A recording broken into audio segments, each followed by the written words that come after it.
لیکن جب کوئی مسلمان کسی مسلمان کی پیٹھ پیچھے اس کی برائی کرتا ہے تو اب اگر اس نے توبہ بھی کی، غیبت کرنے والے نے توبہ بھی کی، تو اللہ تعالیٰ اس کی توبہ قبول نہیں کرتے جب تک کہ وہ اس مسلمان سے معافی نہ مانگے.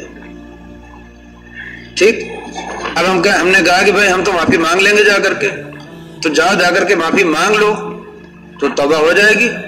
لیکن جو ایسے مسلمان ہیں جہاں تک پہنچ ہی نہیں پائے، غیبت تو کر لیا لیکن ان تک پہنچ ہی نہیں پائے، ان سے ملاقات بھی نہیں کر پائے، تو ان سے کیسے معافی ہوگی؟ ہم لوگ جو اپنی زبانوں کی کھیتی کاٹتے ہیں، ایسے مسلمانوں کے بارے میں جو دوسرے شہروں میں رہتے ہیں، دوسرے علاقوں میں رہتے ہیں، کبھی سیاست کی وجہ سے، کبھی کسی اور وجہ سے، کبھی سیاسی اختلافات کی وجہ سے پتہ چلا ہم ان کے حامی ہیں تو ان کی برائی، ان کے حامی ہیں تو ان کی برائی، یہ ہم لوگ کرتے رہتے ہیں.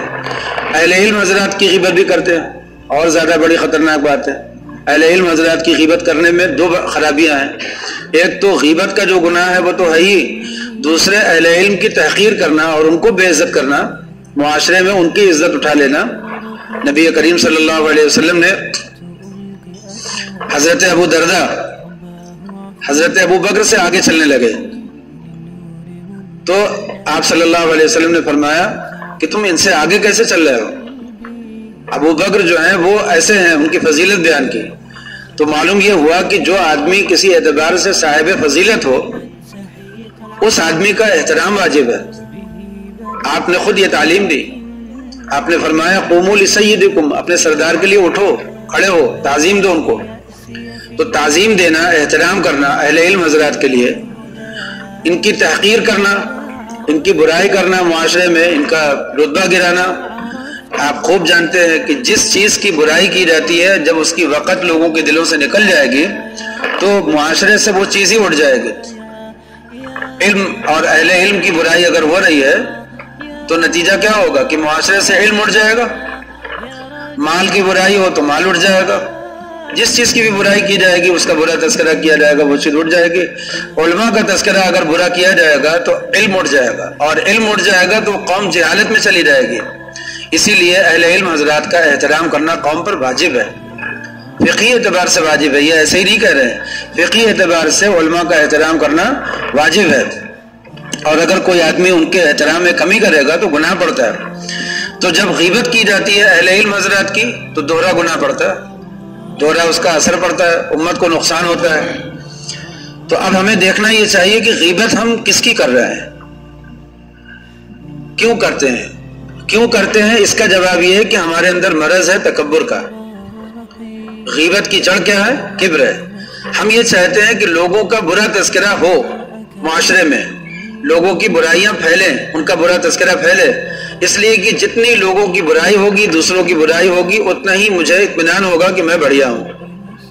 حالانکہ آدمی کی جو چاہ ہوتی ہے، آدمی کا اپنا بڑھیا ہونے کا جو گمان ہوتا ہے، یہ صرف اس کے دماغ میں ہوتا ہے، یہ خیالی چیز ہے. آپ جانتے ہیں نا، میں بڑھیا ہوں، یہ خیال ہے. اس خیال کو آپ لوگوں سے کبھی پوچھ کر کے دیکھیں. آپ پوچھیں کہ میں بڑھیا ہوں، لوگوں سے بات کریں، غیر مطلب اپنے آپ کو چھپا کر کے لوگوں سے جائزہ لیں. ایک نواب صاحب نے دعوت کی تھی نا، ایک نواب صاحب نے دعوت کی، بڑے آدمی تھے، تو انہوں نے سوچا کہ کھانا ایسا کھلائیں کہ لوگوں کو میں خوب چرچا ہو، میرا خوب تذکرہ ہو.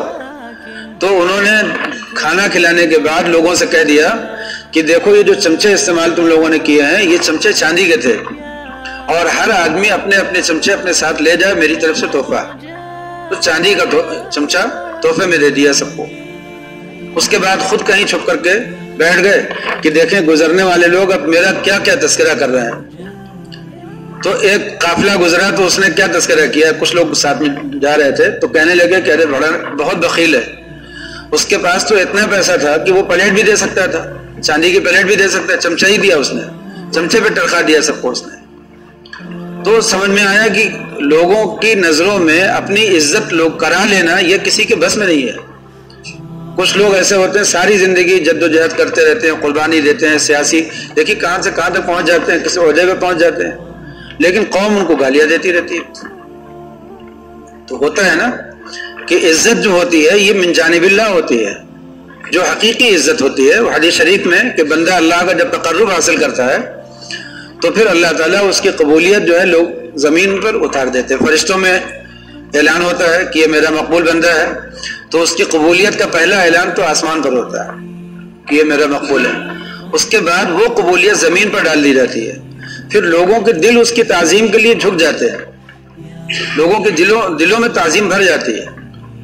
اسی لیے علماء نے لکھا ہے اس بات کو، علامہ ابن جوزی نے اس مضمون کو بہت بیان کیا ہے. وہ کہتے ہیں کہ اگر کوئی آدمی پوشیدہ طور پر گناہ کرتا ہو، 7 پردوں میں چھپ کر کے گناہ کرتا ہو، اور اللہ کی حرمت، اللہ کا احترام اور اللہ کی عظمت کے پردے کو تار تار کرتا ہو، تنہائی میں چھپ کر کے کرتا ہو، اس کے گناہ کو کسی نے دیکھا نہیں ہے، لیکن لوگوں کے دل عظمت سے خالی ہو جاتے ہیں. اور اگر کوئی آدمی اپنی تنہائیوں میں اللہ کی عظمت کرتا ہو، اللہ کا احترام کرتا ہو اپنی خلوتوں میں، اور گناہ سے بچتا ہو، کسی بھی طرح کے گناہ میں مبتلا نہ ہوتا ہو، اللہ کا احترام کرتا ہو، تو پھر اگرچہ اس کی اس نیکی کو، اس احترام کو، اس عظمت کو لوگوں نے دیکھا نہیں ہے، مگر لوگوں کے دل عظمت سے بھر جاتے ہیں. جو لوگ اپنی خلوتوں میں اللہ کے حقوق کا اور اللہ کا لحاظ نہیں کرتے، تو اللہ تعالیٰ دلوں سے ان کی عظمت اور احترام کو نکال دیتے ہیں. یہ مضمون اس پر سنایا جا رہا کہ غیبت میں کیا ہوتا ہے کہ اپنی چاہ آدمی کے دل میں ہوتی ہے کہ کسی طرح سے میرا رتبہ بڑھ جائے. اب ہم اپنے آپ کو اس قابل تو بناتے نہیں کہ ہمارا رتبہ ہمارے اعمال کی بنیاد پر، اخلاص کی بنیاد پر، اللہ کے وہاں مقبولیت کی بنیاد پر بڑھے. تو ہم نے سوچا لوگوں کا درجہ گھٹانے کی تدبیر کرو، ان کی برائی ان کی برائی. اسی میں تذکرہ، جب بھی کسی آدمی کو غیبت کرتے یا سنتے دیکھیے تو وہاں پر ایک سبق عبرت لینے کے لیے ایک سبق یہ لیجئے کہ اگر میرے اندر بھی یہ مرض ہے تو اس کا مطلب یہ ہے کہ میں لوگوں کبر کا مرض میرے اندر ہے موجود. جن لوگوں کو اپنی حالت دکھائی دینے لگتی ہے کہ میں سب سے گھٹیا آدمی ہوں، ان کو دوسروں کے برے تذکرے میں مزہ نہیں آتا.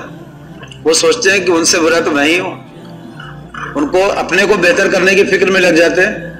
جب آدمی دوسروں کو کا برا تذکرہ سننا چاہ رہا ہو یا کرنا چاہ رہا ہو تو اس کا مطلب یہ ہے کہ اس کو اپنی بڑائی کا خیال اس کے دل میں کہیں نہ کہیں ہے بیٹھا ہوا. تو غیبت ایک بہت بڑا گناہ ہے، ایک عالمی مرض ہے. بہت سی جماعتوں میں اور بہت سے اس میں تو غیبت کو بیماری اور گناہ سمجھا بھی نہیں جاتا ہے. بہت سے معاشرے میں، اسلامی معاشرے میں کچھ اہل علم حضرات بیان کرتے رہتے ہیں بار بار کہ دیکھو غیبت ایک گناہ ہے، اسلام قرآن پاک کی آیتوں میں اس کا بیان ہے، حدیث میں بیان ہے. تو کسی نہ کسی حد تک ایک تذکرہ مسلمانوں میں زندہ ہے، لیکن بچنے کا اہتمام بہت ہی کم. کسی نہ کسی بہانے سے، کسی نہ کسی عنوان سے ہمارے گھروں میں غیبت ہو ہی جاتی ہے. لوگ کہتے ہیں کہ عورتیں غیبت زیادہ کرتی ہیں. عورتیں بھی کرتی ہیں اور مرد بھی کرتے ہیں. عورتیں کرتی ہیں اور مرد شوق سے سنتے ہیں، مرد کرتے ہیں اور عورتیں شوق سے سنتی ہیں. یہ ایک بہت ہی دلچسپ لوگوں کا مشغلہ ہے کہ ایک ایسے اپنے خاندان میں اپنے کسی عزیز کا تذکرہ جو موجود نہیں ہے یہاں پر، ہم شوق سے کرنا چاہتے ہیں. اس کو تذکرہ کرو بھائی، نکالو کسی کی بات. اگر نہیں ہے تو کوئی اچھا ہی تذکرہ نکالو. آپ دیکھیے گا غیبت شروع کرنے کے لیے آدمی راستہ کہاں سے چلتا ہے؟ ارے بھائی فلاں صاحب کی کوئی بات ماشاءاللہ ان کا تو سنا ہے، یہ ہو گیا، کوئی اچھا تذکرہ نکالا. اور نیت کیا ہے کہ جب ہم اچھا تذکرہ کریں گے تو ابھی ہماری بیوی ان کا کوئی برا تذکرہ کریں گی. بس وہ برائی نکلوانے کے لیے اچھا تذکرہ. بیوی صاحبہ نے کسی کا کوئی اچھا تذکرہ، کوئی تعریف کی تاکہ اس کی برائی پھر ہمارے گھر میں ہو جائے. تو یہ ایک عالمی مرض ہے اور بہت ہی خطرناک مرض ہے. اتنا گہرا مرض ہے کہ ہمارے گھروں میں جڑوں میں گھسا ہوا ہے. اس پر ہمیں اپنا قابو پانا بہت مشکل لگتا ہے جب تک کہ زبان کی بہت زیادہ خصوصی نگرانی نہ ہو. خصوصی نگرانی کیا ہے کہ جب زبان سے کوئی ایسا لفظ نکل جائے اسی مجلس میں فوراً کہہ دیں کہ مجھ سے غلطی ہوئی ہے. اسی مجلس میں فوراً تکذیب کریں کہ میں نے ابھی غلطی کی ہے، میں نے اپنے ایک بھائی کا تذکرہ کیا ہے. حدیث شریف میں ہے کہ اگر کسی مجلس میں کسی مسلمان کا برا تذکرہ ہو رہا ہو اور وہاں پر کوئی جو سننے والے لوگ ہیں، ان سننے والوں میں کوئی آدمی اس مسلمان کی حمایت نہ کرے، اس مسلمان کی عزت کا بچاؤ نہ کرے، تو وہ بھی مجرم ہے. وہ بھی مجرم ہے، اسے بچاؤ کرنا چاہیے. حضرت حاجی امداد اللہ صاحب رحمۃ اللہ علیہ کا یہی دستور تھا جب کوئی جاتا تھا حضرت فلاں کے بعد تو فرماتے تھے کہ نہیں نہیں تم کو غلط فہمی ہوئی ہے، وہ ایسا نہیں ہے، وہ تو بہت اچھا آدمی ہے، بچاؤ کرتے تھے مجھے۔ لیکن ہم نے بتایا تھا آپ کو کہ مولانا قاسم صاحب نانوتوی رحمۃ اللہ علیہ سنتے ہی نہیں تھے۔ حاجی صاحب تو پوری بات سننے کے بعد کہہ دیتے تھے کہ نہیں تم کو غلط فہمی ہوئی ہے، وہ اچھا آدمی ہے۔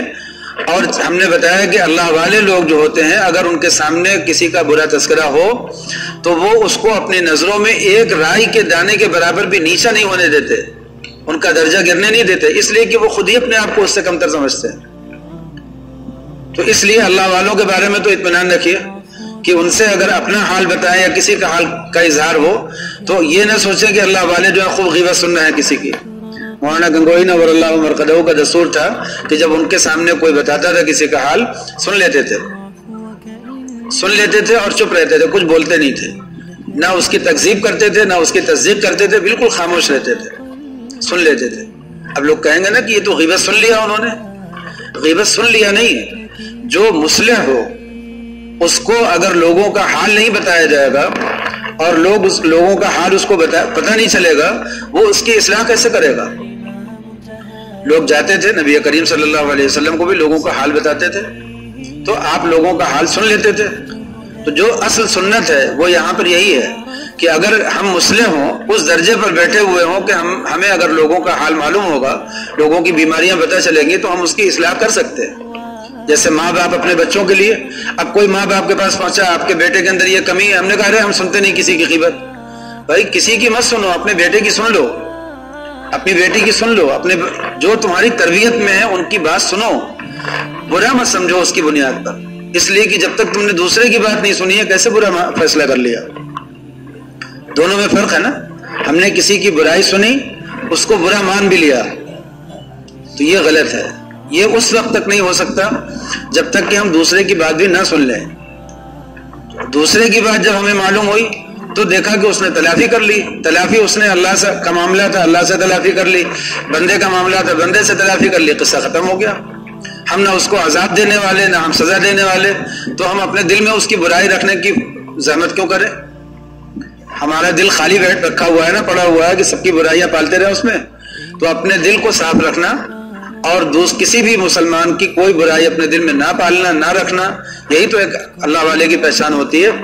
تو ہمیں اپنے دلوں کو صاف رکھنا ضروری ہے، اور دلوں کا صاف رکھنا تبھی ہو سکتا ہے جب ہم اپنے کانوں کو صاف رکھیں، اپنی آنکھوں کو صاف رکھیں، اس لیے کہ ہمارے دل تک چیزیں پہنچانے والے تو یہی ذریعہ ہے نا، کان اور آنکھ۔ یہی خاص طور پر ابھی مفتی صاحب نے سنایا کہ اللہ تعالیٰ کو قیامت کے دن جو اعضاء گواہی دیں گے، وہ اعضاء کون کون سے ہیں؟ سمع، بصر، یعنی کان گواہی دیں گے کہ ہم نے کیا پہنچایا، اور آنکھ گواہی دے گی کہ ہم نے کیا پہنچایا، اور چمڑے گواہی دیں گے، کھال گواہی دے گی کہ ہم نے کیا پہنچایا۔ یہ اعضاء گواہی دیں گے نا، ہاتھ گواہی دے گا، پاؤں گواہی دے گا، تو یہ اعضاء گواہی دیں گے ہمارے خلاف، اس لیے کہ یہی ہمارے پاس آلات علم ہیں، ہمارے دل تک پہنچانے والے ذرائع یہی ہیں، تو یہ ہمارے خلاف گواہی دیں گے۔ خلاصہ کیا ہے بات کا؟ خلاصہ یہ ہے کہ غیبت ایک بہت بڑا مرض ہے۔ اس مرض کی سزا اللہ تعالیٰ کے وہاں جو معراج میں دکھائی گئی کہ بڑے بڑے ناخنوں سے اپنے ہی چہرے کو اور اپنے ہی کھال کو نوچ رہے ہیں، اور پوچھنے پر یہ جواب ملا کہ یہ لوگ غیبت کیا کرتے تھے۔ اور آپ صلی اللہ علیہ وسلم نے فرمایا کہ زنا سے بھی زیادہ بڑا گناہ ہے، اس لیے کہ زنا میں تو دونوں توبہ کر لیں تو فوراً معاملہ ختم ہو جائے گا اللہ کے وہاں، لیکن غیبت میں جس نے غیبت کی ہے وہ اگر توبہ بھی کرے گا تو اس کی توبہ ابھی کہاں قبول ہوگی جب تک کہ جس کی غیبت کی گئی ہے وہ معاف نہ کرے، اور جس کی غیبت کی گئی ہے وہ اگر یہاں موجود ہے تو اس سے تو ہم معافی مانگ سکتے ہیں، لیکن اگر وہ یہاں موجود نہیں ہے تو اس سے معافی کیسے مانگیں گے؟ تو ہم سے پتہ نہیں کتنے ایسے لوگوں کی غیبت ہوئی ہے جو یہاں موجود نہیں ہے۔ اسی لیے کچھ لوگ ہوتے ہیں قابل، تاریخ کی کتابیں پڑھتے ہیں، تاریخ کے جو کردار ہیں حضرت حسین رضی اللہ تعالیٰ عنہ کی محبت میں جو ان کے مقابل جو لوگ ہیں ان کا تذکرہ کرتے ہیں، اور کیسا تذکرہ کرتے ہیں کہ ان کے اوپر وہ الزامات لگاتے ہیں جن کا ثبوت نہیں ہے، برا تذکرہ، سوچتے ہیں کہ اب یزید کی آبرو میرے لیے حلال ہو گئی۔ یزید قیامت کے دن پتہ نہیں ایسے کتنے لوگوں سے اپنا سوال کرے گا کہ تم نے میرے اوپر یہ الزام کیوں لگایا تھا، کس دلیل سے لگایا تھا، تو جب وہ اللہ تعالیٰ کے دربار میں پوچھے گا کہ تم نے میری یہ برائی کس بنیاد پر کی تھی، تو کیا جواب دیں گے؟ ہے کوئی جواب؟ ابھی پڑوسی ملک میں کچھ اختلافات ہوئے ملکی پیمانے پر، پتہ چلا کچھ لوگ ادھر کچھ لوگ ادھر، لوگ ایک دوسرے کی برائیاں کر رہے ہیں. آپ مجھے بتائیے کہ کس دلیل سے کرتے ہیں؟ کس دلیل کی بنیاد پر ان کی برائی حلال ہو گئی، ان کی برائی حرام ہو گئی؟ نہیں نہ ہے. لوگوں کو اپنی زبان پر قابو نہیں ہے. اور غیبت ایک ایسا گناہ ہے جو بالکل جیسے ایک روزانہ روٹی سبزی دال چاول کھاتے ہیں، ایسے ہی ہم لوگ روزانہ اپنی غیبت کرتے ہیں. گھر میں جب بھی کہیں مجلس ہو رہی ہو، کہیں دعوت ہو رہی ہو، دعوت سے پہلے جو مجلسیں منعقد ہوتی ہیں اس میں غیبت ہوتی ہے، اور دعوت کے بعد جب لوگ اکٹھا ہوتے ہیں تو اس میں غیبت ہوتی ہے. اگر غیبت نہ کریں تو لگتا ہے کھانا ہی نہیں کھایا ابھی. اتنا عالمگیر مرض ہے اور اتنا خطرناک مرض ہے، اور اس بیماری کو ہم لوگ یہ نہیں سمجھتے کہ یہ بہت خطرناک مرض ہے. اس بیماری کی بنیاد پر کسی کی بزرگی بھی نہیں جاتی. کوئی بزرگ ہیں جبے قبے والے ہیں، تسبیح بھی ہاتھ میں، اور غیبت کر رہے ہیں، لیکن کسی کی نظروں میں ان کا درجہ گیا ہی نہیں. ابھی زنا کر لیں تو چلا جائے گا درجہ فوراً، لیکن غیبت کرتے رہتے ہیں مگر کسی کی نظروں میں ان کی بزرگی جاتی نہیں. نہ ہماری اپنی بزرگی اپنی نظروں میں جاتی، نہ دوسروں کی بزرگی ہماری نظروں میں جاتی، اس لیے کہ غیبت کو گناہ سمجھتے ہی نہیں، اس کے گناہ ہونے کا احساس ہی نہیں ہے. آپ ہمیشہ ایسا تصور کیجئے، جب کبھی غیبت نکلنے لگے کسی مجلس میں تو آپ تصور کیجئے کہ اس مجلس میں آپ نہیں ہیں اور آپ کا کوئی برا تذکرہ ہو رہا ہے. تو سوچئے کہ جس مسلمان کا برا تذکرہ ہو رہا ہے اس مسلمان کی آبرو کیسے ہمارے لیے حلال ہوئی ہے، کس دلیل سے حلال ہوئی ہے. اس لیے غیبت کو بہت اہمیت دینا چاہیے. اب ایک مسئلہ یہاں پہ بتانا ضروری ہے. وہ مسئلہ یہ ہے کہ اگر کسی مسلمان نے اپنی زندگی میں غیبت کی ہو بہت سے لوگوں کی، اور اب نہ اسے نام پتہ نہ یاد ہے، کچھ نہیں معلوم کہ کس کی کتنی غیبت کی ہے، تو کیا کرے؟ اور اگر اسے یاد ہے کہ ہم نے کس کی غیبت کی ہے تو کیا کرے؟ کیا اس آدمی سے جس کی غیبت ہوئی ہے معافی مانگے جا کر کے؟ تو اس پر بعض علماء نے لکھا ہے، اس میں اختلاف ہو سکتا ہے علماء کے درمیان، لیکن بعض علماء نے لکھا ہے، اور بیان القرآن میں حضرت تھانوی نور اللہ مرقدہ نے اس کو لیا ہے، کہ اگر وہ بات صاحب تذکرہ جس کا تذکرہ ہو رہا تھا اس صاحب تذکرہ تک نہ پہنچی ہو تو پھر جا کر کے اس کو بتا کر کے اس سے معافی مانگنے کی ضرورت نہیں ہے. اس لیے کہ جو بات اس تک پہنچی نہیں، اب اگر پہنچا دو گے تو ایک برائی اس کے دل میں اور بٹھانا ہوگا. تو لکھا ہے کہ اس تک اس کو پہنچا کر کے معافی مانگنے کی ضرورت نہیں ہے.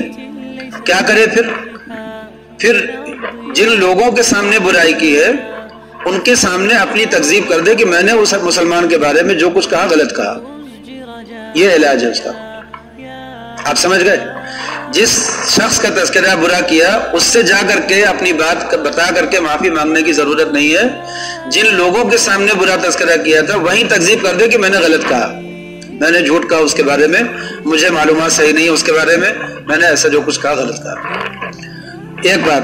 دوسری بات یہ کہ اگر ہم تذکرہ کر چکے ہیں بہت اور ہمیں نہیں معلوم ہے کہ ہم نے کس کا تذکرہ کیا، یاد بھی نہیں ہے، اور جن لوگوں کے سامنے کیا وہ مجلس بھی ہمیں نہیں مل رہی ہے، تو کیا کریں؟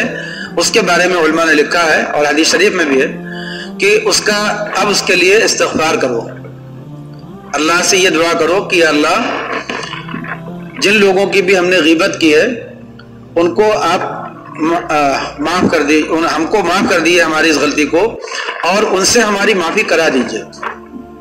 یعنی آپ ذمہ دار ہو جائیے اس بات کے لیے کہ ان سے ہماری معافی آپ کرا دیں گے، اور ان کے لیے دعائے مغفرت کریں. یا اللہ ان کی تمام غلطیوں کو معاف کر دیجئے. ان کے لیے بار بار دعائے مغفرت کریں. اگر کچھ صدقہ ہو سکے تو صدقہ کر کے ان کی طرف سے صدقہ کر دیں کہ یا اللہ جو بھی ہم نے ان کے حقوق میں کوتاہی کی ہے یہ ہم صدقہ کرتے ہیں تاکہ اس کا ثواب آپ ان کے کھاتے میں ڈال لیجئے اور ہمارا حساب اس سے برابر ہو جائے.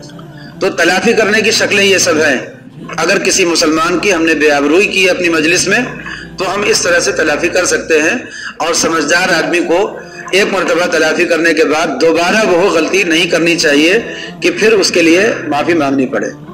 حدیث شریف میں ہے آپ صلی اللہ علیہ وسلم نے فرمایا، آپ نے فرمایا کہ لا تتکلم بکلام، کوئی بات ایسی منہ سے مت نکالو جس کی تمہیں کل معافی مانگنی پڑے۔ تو اس کا مطلب یہ ہے کہ زبان پر پوری لگام، اور جس کو کہتے ہیں انگریزی میں فل اسٹاپ، بہت مکمل قابو کرنا پڑے گا۔ حدیث شریف میں ہے املک لسانک، ایک صحابی نے کہا، نصیحت کر دی، آپ نے فرمایا املک لسانک، اپنی زبان کو قابو میں کرو، اپنی زبان کو قابو میں کرو۔ دوبارہ آپ نے فرمایا املک لسانک، اپنی زبان کو قابو میں کرو۔ آپ نے فرمایا من صمت نجا، جو آدمی چپ رہے گا وہ نجات پا جائے گا، جو بولے گا پھنسے گا۔ تو جو بھی بولے گا، اب بولنے میں ہم سے کیا کیا غلطیاں ہوتی ہیں، کون کون سے گناہ ہوتے ہیں۔ دیکھیے جھوٹ بھی آدمی سے ہوتا ہے، چغلی بھی ہو جاتی ہے، دھوکہ بھی ہو جاتا ہے، اور بھی بہت سے گناہ ہوتے ہیں زبان سے، لیکن سب سے زیادہ جو بیماری ہوتی ہے، غلط گناہ ہوتے ہیں اور سب سے خطرناک طریقے سے ہوتے ہیں، اور سب سے زیادہ نقصان دہ جو ہوتا ہے وہ کیا ہے؟ وہ غیبت کا مرض ہے۔ اسی لیے اللہ تعالیٰ نے قرآن پاک میں غیبت کے مرض کو جب بیان کیا تو اس کی اتنی ایک مثال دی، ایک محسوس مثال دی کہ کیا تم اپنے مرے ہوئے بھائی کا گوشت کھانا پسند کرو گے؟ کوئی تم میں سے پسند کرے گا کہ اس کا سگا بھائی مر جائے اور وہ اس کی لاش کو کھائے؟ کوئی پسند کرے گا؟ ایک مرتبہ جب ہم پڑھنے کے زمانے میں اپنے، ہماری بہت سے موضوعات تھے بحث کرنے کے، ان میں سے تبلیغی جماعت بھی ایک موضوع تھا، اس میں سے جمعیت علماء بھی ایک موضوع تھا، اس میں سے اور بھی بہت سے موضوعات تھے۔ تو ان موضوعات پر ہم بہت سی بحثیں کیا کرتے تھے۔ جب ہردوئی پہنچے حضرت سے بیعت ہونے کے لیے، تو جس دن پہنچے تھے حضرت سے ملاقات کر لی، وہاں ٹھہر گئے ہردوئی میں، اسی دن دوپہر میں قیلولے کے وقت میں آرام کرنے کے لیے جب لیٹے ہیں تو ایک عجیب سا خواب دیکھا۔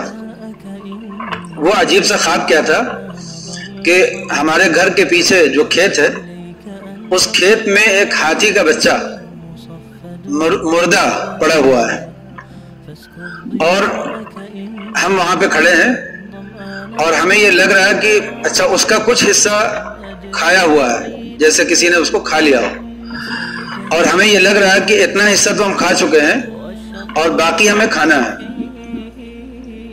اس ایک بہت صاف ستھرا خواب ایسے ہی سامنے آیا کہ ہم نے اتنا حصہ تو کھا لیا ہے اور اتنا حصہ کھانا ہے، اور ہم تعجب کر رہے ہیں کہ ہم کیسے اس کو کھائیں گے، مرا ہوا ہاتھی کا بچہ، کھال جڑی ہوئی اور ہمیں کھانا ہے۔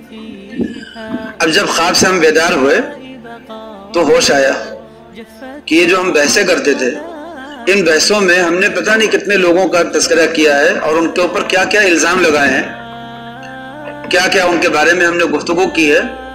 یہ سب اللہ تعالیٰ نے ہاتھی کے بچے کی شکل میں، چونکہ جماعت کا تذکرہ ہوتا ہے نا، جماعت پر الزام لگانا یہ بہت بڑی غیبت ہو گئی۔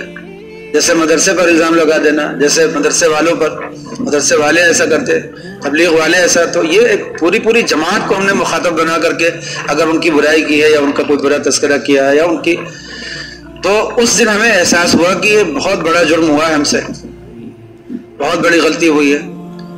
تو پھر ہم نے اس وقت سے ارادہ کیا کہ اب کبھی بھی کسی بھی مسلمان تنظیم یا جماعت یا کسی شخص کے بارے میں کوئی گفتگو ایسی نہیں کریں گے جس میں قیامت کے دن اللہ تعالیٰ پوچھیں کہ اس کو ثابت کر سکتے ہو، تو ہمیں ثابت کرنے کے لیے ہمارے پاس دلائل نہ ہو، اپنی بات ثابت کرنے کے لیے کہ یہ گفتگو ضروری تھی کہ نہیں تھی، یہ بات کرنا ضروری تھا کہ نہیں تھا، اس کو دلیل سے ثابت کرو، اور جو تم نے الزام لگایا ہے وہ الزام ثابت کرو۔ تو اس وقت سے احساس ہوا کہ اپنی زبان کو قابو میں کرنا بہت ضروری ہے، ورنہ وہ لوگ ہماری زبان کی وجہ سے ان کی نیکیاں بڑھ جائیں گی، ہماری نیکیوں کا، ہماری تلاوت کا، ہمارے ذکر کا حصہ چلا جائے گا ان کے کھاتے میں، اور ان کے جو گناہ اور غلطیاں ہیں وہ ہمارے کھاتے میں آئیں گی۔ تو اگر ہم نے فرد کی غیبت کی ہے تو فرد کا گناہ آئے گا، غلطیاں آئیں گی، اور جماعت کی ہوگی تو بتائیے کتنا بڑا الزام آئے گا، کتنے، اور پھر بڑے لوگوں کی، علماء کی، اہل علم حضرات کی، نیک لوگوں کی۔ اس دن ہمیں احساس ہوا کہ یہ راستہ ہم نے جو چنا ہے بحث کا، مباحثے کا، یہ غلط ہے۔ پھر اللہ کا کرنا ایسا ہوا کہ حضرت ہردوئی نور اللہ مرقدہ کا ماحول بھی یہی دیکھا۔ جتنی مدت ہردوئی میں رہنا ہوا وہاں پر دوسروں کا کوئی تذکرہ کرنے کی گنجائش ہی نہیں تھی۔ اس ماحول میں اپنا تذکرہ کرو، اپنی بیماری، اپنا عیب، اپنے بارے میں گفتگو کرو، اپنا ذکر، اپنی تسبیح، اپنا حال، دوسروں کا کوئی برا تذکرہ کرنے کی گنجائش ہی نہیں۔ جیسے ہی کوئی آدمی کرے گا تو سوال ہوگا کہ اس کی کیا ضرورت، اس تذکرے کی ضرورت کیا ہے؟ سیدھا سوال، پہلا کام تو یہ کہ ضرورت کیا ہے۔ ہم نے بتایا آپ کو کہ کافر حربی کی غیبت کرنا جائز ہے، وہ حرام میں داخل نہیں ہے، لیکن علماء نے لکھا ہے کہ مکروہ ہے، اس لیے کہ فضول ہے۔ ضرورت کیا ہے؟ ایسے ہی جو آدمی کھلم کھلا گناہ کرتا ہو اس کے گناہ کا تذکرہ کرنا اپنی مجلسوں میں، نجی مجلسوں میں، یہ بھی غیبت میں نہیں آتا، اس لیے کہ وہ خود ہی اپنی عزت کا خیال نہیں کرتا، کھلم کھلا کرتا ہے گناہ۔ لیکن فقہاء نے لکھا ہے کہ یہ بھی مکروہ ہے، اس لیے کہ ضرورت کیا ہے؟ یہ فضول گوئی میں آ جائے گا نا۔ اس گفتگو کی ضرورت کیا ہے؟ اس مسلمان کی اپنی مجلس میں برائی کرنے کی ضرورت کیا ہے؟ ہاں اگر ضرورت ہو کوئی تو میں نے آپ کو ابھی بتایا کہ پھر تو کسی مسلمان کی بھی برائی کی جا سکتی ہے اگر اس کی ضرورت ہو، اور وہ ضرورت کیا ہے؟ اصلاح کی ضرورت، مسلمانوں کو اس کے شر سے بچانے کی ضرورت ہو، یا اس شخص کی اصلاح کی ضرورت ہو تو اس کے مصلح سے بتانا، یا قوم کی اصلاح کی ضرورت ہو تو اس کے قوم کے مصلح سے بتانا، یہ سب چیزیں غیبت میں داخل نہیں ہیں۔ اللہ تعالی ہم لوگوں کو یہ غیبت کا جو مفہوم ہے اس کو ہمارے دل میں اتار دیں، اور جو اس کی برائی ہے وہ ایسے ہی محسوس ہو کر کے آ جائے جیسے ہمیں وہ خواب میں آ گئی کہ ہمیں یہ لگا کہ یہ مردار ہمیں کھانا ہے، تو ایسے ہی ہمیں بھی دکھنے لگے کہ جب ہم کسی مسلمان کا کوئی برا تذکرہ سن رہے ہوں کسی مجلس میں یا کر رہے ہوں تو ہمیں یہ محسوس ہونے لگے کہ اس مسلمان کی ہم بے عزتی کر رہے ہیں، اس کی عزت لوٹ رہے ہیں اتنے لوگ مل کر کے۔ اس کو کیا کہتے ہیں؟ گینگ ریپ کہتے ہیں نا۔ تو ایک تو زنا ہے اور ایک ہے گینگ ریپ۔ تو جب کسی مسلمان کی کوئی برائی کچھ لوگ مل کر کے کر رہے ہوں تو یہ گینگ ریپ کی طرح سے ہو گیا کہ اتنے مسلمان اور اتنے نیک لوگ، اتنے متقی لوگ بیٹھ کر کے کسی اپنے ایک ایسے مسلمان کی جو یہاں موجود نہیں ہے برائی نکالے ہوئے ہیں۔ مولانا ہردوئی نور اللہ مرقدہ فرماتے تھے کہ لوگ پوچھتے ہیں کہ اگر کسی نیک لوگوں کی مجلس میں، کسی نیک مجلس میں کسی کوئی غیبت شروع ہو جائے تو کیا کرے؟ جیسے اپنے پیر ہی صاحب کے پاس بیٹھے تھے اور وہاں غیبت شروع ہو گئی تو کیا کریں؟ تو حضرت نے فرمایا کہ کیا کرو گے؟ اگر بارش میں جا رہے ہو، اس کا لطف لے رہے ہو اور اچانک اولے پڑنے لگے تو کیا کرو گے؟ بھاگو گے کہ نہیں وہاں سے؟ تو فرماتے تھے کہ اگر نیک لوگوں کی مجلس میں بھی برائی ہونے لگے تو وہاں سے اٹھ جاؤ فوراً۔ اگر روکنے پر قادر ہو روکو، نہیں روکنے پر قادر ہو تو اٹھ جاؤ۔ لیکن غیبت میں سننے میں مشغول ہونا اور اس کا لطف لینا، اور غیبت کرنے میں مشغول ہونا اور اس کا لطف لینا، یہ اگر ہو رہا ہو ہمارے ساتھ تو ہمیں اپنے کو مجرم سمجھنا چاہیے کہ ہمارے اندر کبر کا مرض بہت زیادہ ہے، اسی لیے ہمیں مسلمانوں کی غیبت سننے سنانے میں مزہ آ رہا ہے۔ اللہ تعالی ہمیں اس بیماری کو سمجھنے کی اور اس سے بچنے کی اور اپنے گھر والوں کو، اپنے معاشرے کو بچانے کی پوری توفیق عطا فرمائے، اس لیے کہ بہت ہی خطرناک مرض ہے، بالکل گھن کی طرح سے معاشرے کو چاٹتا ہے۔ یہ جس معاشرے میں لگ جائے گھن کی طرح سے چاٹتا ہے۔ ہم نے اپنے گھر میں یہ ہردوئی والا واقعہ جو سنا ہے نا، تو جب ہم کو اس مرض کا پورا احساس ہوا تو ہم نے اپنے گھر میں ایک پابندی لگائی کہ ہمارے گھر میں کسی بھی شخص کا، چاہے وہ خاندان کا ہو یا خاندان کے باہر کا ہو، یا کسی عالم کا یا کسی بزرگ کا، کبھی بھی کوئی بھی برا تذکرہ نہیں ہوگا۔ تو کم از کم ہمیں اختیار اپنے بیوی بچوں پر تو ہے نا کہ ہم اپنے گھر میں یہ بات سمجھا سکتے ہیں۔